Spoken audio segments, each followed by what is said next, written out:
Hello. Normally here at Franklin BBQ, the room is filled with the sounds of people happily eating smoked meats.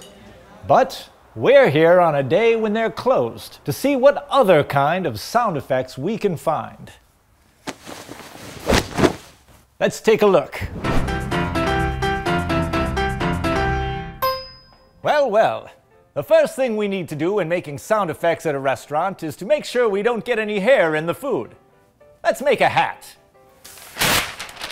A piece of common, ordinary household butcher paper.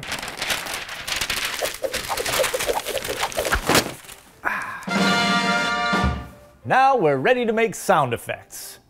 Let's try the sound of a sword fight. We'll use some sharp knives. These ought to do.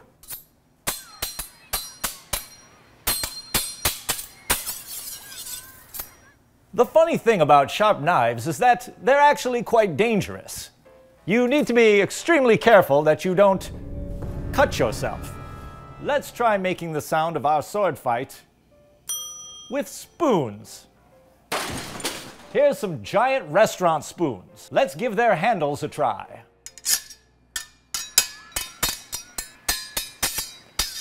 Avast! On guard!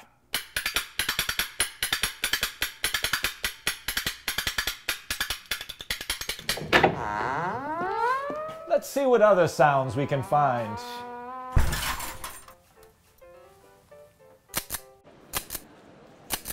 Ticket, please. Thank you.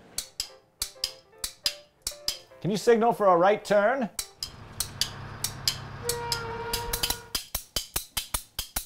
Olé!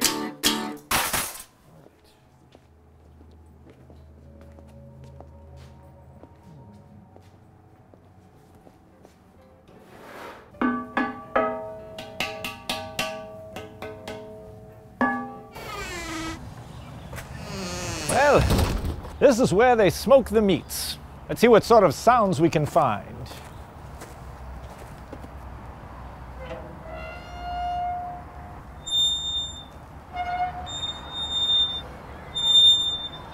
Time to bring out the trusty mallet.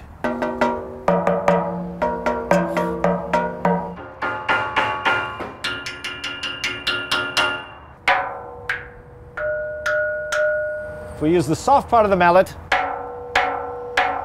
we get a rounder sound and less click.